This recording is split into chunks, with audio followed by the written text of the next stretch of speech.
सो दोस्तों welcome to money stalkers. तो ये वीडियो के अंदर हम लोग बात करने वाले हैं मल्टीपल स्टॉक्स के बारे में। तो चलिए सबसे पहले हम लोग डिस्कस कर लेते हैं माझगांव डॉक के बारे में। तो माझगांव डॉक का अगर आप परफॉर्मेंस देखोगे तो बहुत ही शानदार तरीके से रैली हमें माझगांव डॉक के अंदर नज़र आ चुकी है। 4% तक की रैली नज़र आ रही है। तो करंट बेसिस की पर देखोगे तो ये रैली के पीछे वजह क्या है। और बेसिकली माझगांव डॉक बहुत अच्छी खासी कंपनी है। डिफेंस सेगमेंट से बहुत बड़े बड़े कंपनी को ऑर्डर मिल रहे हैं, कॉन्ट्रैक्ट मिल रहे हैं। उसी रिगार्डिंग कंपनी रिपेयर के अंदर एंड मेंटेनेंस के अंदर हमें कंपनी का बिजनेस नज़र आ रहा है। तो आज के दिन कितना शानदार तरीके से अपडेट्स आए हैं, चलिए बात कर लेते हैं। बाकी माझगांव डॉक की अगर बात की जाए तो कंपनी का मैक्सिमम का चार्ट देखना, सिर्फ और सिर्फ 2020 में कंपनी मार्केट के अंदर आया था। लेकिन जब से कंपनी आया है 3 सालों में कंपनी के द्वारा 1160% तक का रिटर्न शेयर होल्डर्स को प्रोवाइड करके दिया है। बहुत ही गजब का कंपनी का चार्ट नज़र आ रहा है और चार्ट से भी बहुत ही गजब के कंपनी के पैरामीटर्स नज़र आ रहे हैं। मार्केट कैप भी देखोगे तो 43,000 करोड़ का मार्केट कैप, यानी कि ये कंपनी एक लार्ज कैप कैटेगरी से बिलोंग करता है। तो चलिए अभी हम आ चुके ऑर्डर के ऊपर, अभी हम आ चुके अपडेट्स के ऊपर। कंपनी को एक बहुत बड़ा ऑर्डर मिला है, बहुत बड़ा कॉन्ट्रैक्ट मिला है। आप देख सकते हो कंपनी को एक बहुत ही बड़ा कॉन्ट्रैक्ट दिया गया है। कौन से डिफेंस सेगमेंट से बहुत बड़ा कॉन्ट्रैक्ट हमें कंपनी को मिला हुआ है। अभी ये जो कॉन्ट्रैक्ट है ना किस रिलेटेड है, अभी कंपनी को जो कॉन्ट्रैक्ट मिला है उनमें 2 कंपनी को कॉन्ट्रैक्ट मिला है। एक कंपनी का नाम कोचिन शिपयार्ड है और सेकंड कंपनी का नाम है माझगांव डॉक।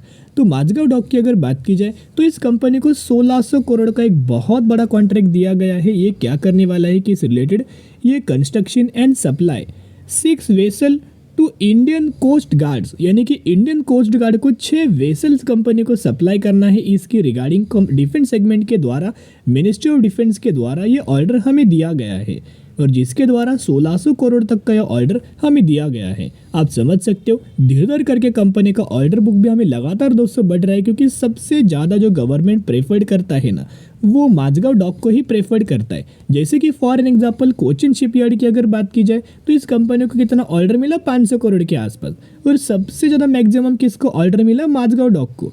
तो कहीं ना कहीं अगर आप देखोगे यही रीज़न है जिस वजह से लगातार माझगांव डॉक कंपनी के अंदर हमें रैली नज़र आ रही है। ये दोस्तों हुआ अपडेट्स। लेकिन बहुत सारे लोग क्या कर रहे हैं ना, एक गलती कर रहे हैं। अभी गलती इन द सेंस बहुत ज़्यादा लोगों को डर है ओएफएस से रिलेटेड, यानी कि बहुत जल्द कंपनी के अंदर ओएफएस आएगा। अगर ओएफएस आता है तो करंटली जिस प्राइस रेंज के आसपास ट्रेड करता है 10% गिर जाएगा, 15% भी गिर जाएगा, 20% गिर जाएगा। तो सिर्फ और सिर्फ ओएफएस के डर की वजह से अच्छी कंपनी के अंदर ये लोग निवेश नहीं कर रहे या फिर रिटेलर्स निवेश नहीं करने।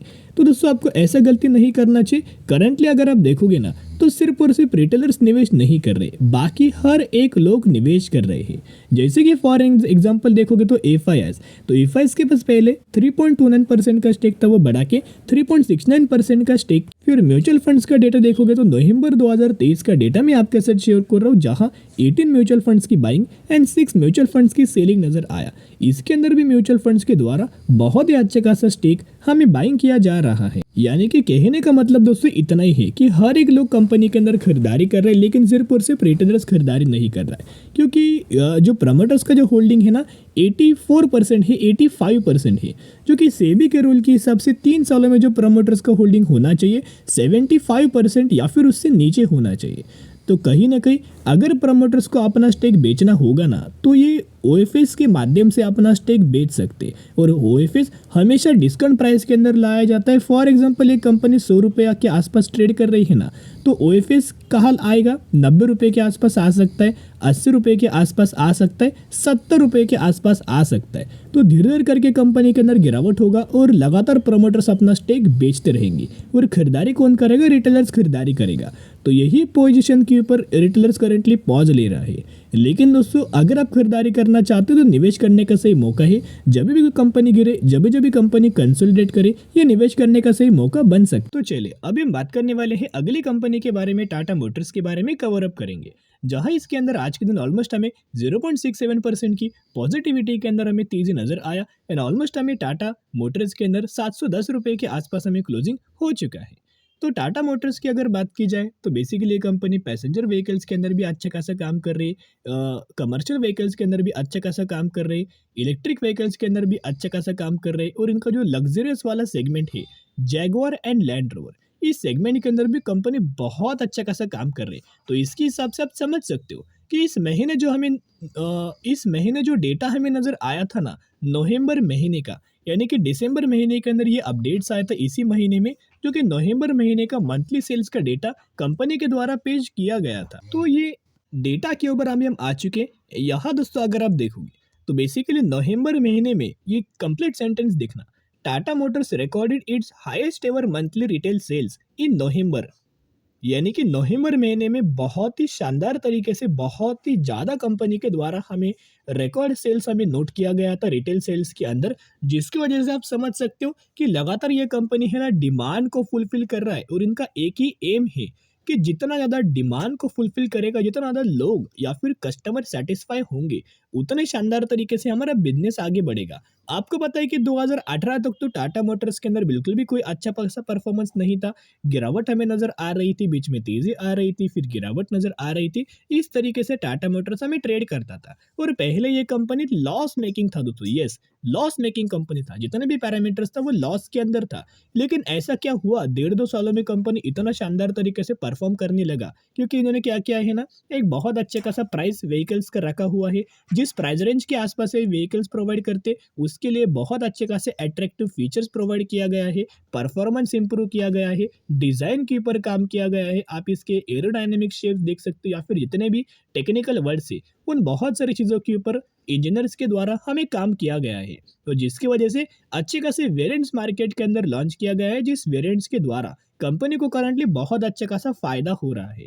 जैसे कि इनका मानना है, जो कि कंपनी के यानी कि टाटा मोटर्स पैसेंजर व्हीकल्स के जो मैनेजिंग डायरेक्टर है शैलेश चंद्रा, इनके द्वारा ये स्टेटमेंट दिया गया था कि the automaker retailed around 53,000 units in November, which was 8% higher as compared to the October. यानी कि अक्टूबर महीने का सेल्स का डेटा के हिसाब से नवंबर महीने के डेटा के हिसाब से 8% तक की ग्रोथ हमें नजर आई है मंथ ऑन मंथ बेसिस के ऊपर, जिसके अंदर 53,000 यूनिट्स सेल्स हमें किया गया है। और वही अगर आप कंपेयर करेंगे तो 30% तक की ग्रोथ हमें ईयर ऑन बेसिस नजर आ चुकी है। साथ में उन्होंने क्या स्टेटमेंट दिया गया है, ये भी स्टेटमेंट हमें मैनेजिंग डायरेक्टर के द्वारा शैलेश चंद्रा के द्वारा हमें दिया गया है।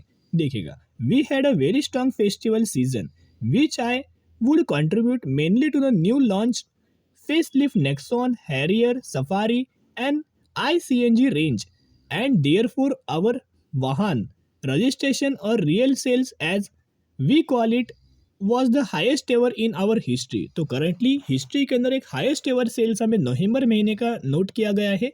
तो जो कंपनी का क्वार्टर 3 का रिजल्ट आने वाला है ना, वो रिजल्ट बहुत ही गजब का आ सकता है। जो कंपनी का कंसिस्टेंटली करंटली प्रॉफिट्स बढ़ रहा है, कंसिस्टेंटली करंटली रेवेन्यूज बढ़ रहा है, कंसिस्टेंटली करंटली वॉल्यूम्स बढ़ रहा है, सेल्स बढ़ रहा है, जिसका बहुत अच्छा खासा इंपैक्ट इनके क्वार्टर 3 रिजल्ट्स के अंदर नजर आ सकता है। और as per the brokerage firm का जो टारगेट हमें दिया गया था, ब्रोकरेज फर्म का ये मानना है, यानी कि आप यहाँ देख सकते हो कि ग्लोबल ब्रोकरेज फर्म यानी कि जेफरीज के द्वारा एक बाइंग रिकमेंडेशन दिया गया है और टारगेट 800 रुपए का दिया गया था। और कई सारे ब्रोकरेज फर्म का ये मानना है कि बहुत ही जल्द में टाटा मोटर्स 950 रुपए तक का टारगेट लेवल्स अपना अचीव कर सकते। और साथ में एक और हमें अपडेट दोस्तों आया था, जिसका आप देख सकते हो, Tata motors arm sign pact with electric vehicles charging point operators to set up charging station. तो टाटा मोटर्स की एक दूसरी कंपनी के साथ साथ एक पार्टनरशिप हुआ था। ये पार्टनरशिप किस रिलेटेड था, इलेक्ट्रिक व्हीकल्स का चार्जिंग इंफ्रास्ट्रक्चर प्रोवाइड करने के लिए पार्टनरशिप था। तो ये जो ऑर्डर था, ये पार्टनरशिप था, टाटा मोटर्स के साथ हुआ है। तो कहीं ना कहीं इसका बेनिफिट टाटा मोटर्स को भी नजर आएगा और इसका बेनिफिट हमें टाटा पावर को भी नजर आएगा, क्योंकि इंडिया के अंदर 55% तक का मार्केट कैप्चर हमें पावर सेगमेंट के अंदर किया हुआ है। यानी कि इलेक्ट्रिक व्हीकल चार्जिंग इंफ्रास्ट्रक्चर के अंदर टाटा पावर ने मैक्सिमम मार्केट कैप्चर किया हुआ है। तो कहीं ना कहीं टाटा मोटर भी इलेक्ट्रिक व्हीकल के अंदर मैक्सिमम मार्केट कैप्चर किया है और टाटा मोटर्स ने भी मैक्सिमम मार्केट कैप्चर किया हुआ है, जिसका इम्पैक्ट बहुत ही ज़्यादा पॉजिटिव हमें आ सकता है। अभी हम बात करेंगे अगले अपडेट्स के बारे में। ये अपडेट्स मैंने आपके साथ शेयर किया था, लेकिन बहुत ज़्यादा लोग इस अपडेट्स को नेगेटिव वे में ले रहे हैं। मुझे कमेंट सेक्शन के अंदर एक नो अपडेट दिया गया था, एक कमेंट लिखा गया था, एक सर थे, उन्होंने बोला था कि सर LIC के द्वारा बड़ा स्टेक हमें सेलिंग हुआ है, तो ये कंपनी फिर अभी 600 रुपये के आसपास आएगा, 550 रुपये के आसपास आएगा। तो कंप्लीट अपडेट्स क्या था कि LIC के द्वारा यस दोस्तों हमें शेयर्स बेचा गया है, टाटा मोटर्स के अंदर स्टेक बेचा गया है। कितना, पहले 5.11% का स्टेक था, अभी 3.9% का स्टेक नजर आ रहा है। तो दोस्तों कोई बहुत बड़ा स्टेक नहीं बेचा गया है। और अभी आपको बताएं कि मार्केट के जो बिग बुल थे यानी कि राकेश झुनझुनवाला जी, उनका पोर्टफोलियो भी अगर आप दोस्तों चेक करेंगे ना, तो उनके पोर्टफोलियो के अंदर अभी भी टाटा मोटर्स को दोस्तों होल्ड किया है। इन्होंने अभी तक टाटा मोटर्स को नहीं बेचा। और राकेश झुनझुनवाला जी ने ऑलमोस्ट 70 रुपए के आसपास जब टाटा मोटर्स ट्रेड कर रहा था 2020 में, वो उस प्राइस रेंज के आसपास करोड़ों शेयर्स हमें खरीदारी किया है, एक भी शेयर्स उन्होंने नहीं बेचा। तो कहने का मतलब इतना है कि शेयर बेचने की कोई जरूरत नहीं है और कंपनी का फ्यूचर बहुत ही ज्यादा ब्राइट होने वाला है। अभी हम आ चुके टेक्निकल चार्ट पैटर्न्स के अंदर। यहाँ अगर आप देखोगे कि एक बहुत ज़्यादा कंपनी का सपोर्ट लेवल बन सकता है, जो कि अगर और ज़्यादा मार्केट गिरता है और मार्केट के अंदर गिरावट आती है और ज़्यादा हमें और प्रेशर नज़र आता है मार्केट के ऊपर, तो जायज़ बात है बहुत सारे कंपनीज गिरेगा जिसके द्वारा टाटा मोटर्स भी गिरेगा। तो कहाँ तक आ सकता है, एक एक्सट्रीमली हायर लेवल कंपनी का एक सपोर्ट लेवल बन सकता है 680 रुपये के आसपास। लेकिन इतना मार्केट गिरेगा ना, तो 680 रुपये के आसपास आ सकता है। और धीरे धीरे मार्केट अगर दोस्तों थोड़ा बहुत अगर कमज़ोर होता है ना, तो 700 रुपये तक हमें टाटा मोटर्स से सपोर्ट लेते हुए नजर आ सकता है, कंसोलिडेट करते हुए नजर आ सकता है। लेकिन एक रिक्वेस्ट करूंगा, जितना भी गिरे ना उतना अपने पोर्टफोलियो के अंदर ऐड करना, क्योंकि कंपनी क्या करता है, एक बड़ी रैली कंपनी अगर देता है ना, उसके बाद कंपनी कंसोलिडेट करता है, तो यही गिरावट के अंदर कंसोलिडेशन फेज के अंदर आपको निवेश करने का सही मौका बन सकता है। तो कहीं ना कहीं अगर आप देखोगे, जब भी कंपनी कंसोलिडेशन फेज करे, गिरावट के अंदर मिले ना, डायरेक्टली अपने पोर्टफोलियो के अंदर ऐड करना। अभी हम बात करने वाले हैं लास्ट कंपनी के बारे में, alpha logic tech system limited के बारे में बात करेंगे। 87 रुपीज के आसपास ट्रेड कर रहा है, मैक्सिमम के अंदर 127% का रिटर्न प्रोवाइड किया है। ये वही कंपनी जिस कंपनी के द्वारा 1:3 रेशियो का बोनस अनाउंसमेंट किया है, इसका मतलब 3 के बदले 1 शेयर आपको मिलने वाला है। जरूर कंपनी के बारे में स्टडी करना, एनालिसिस करना, उसके बाद निवेश करना। चलिए आज के लिए इतना। अगर आपको वीडियो पसंद है, जरूर वीडियो को लाइक और चैनल को सब्सक्राइब कर सकते हो। फिर मिलेंगे, बाय।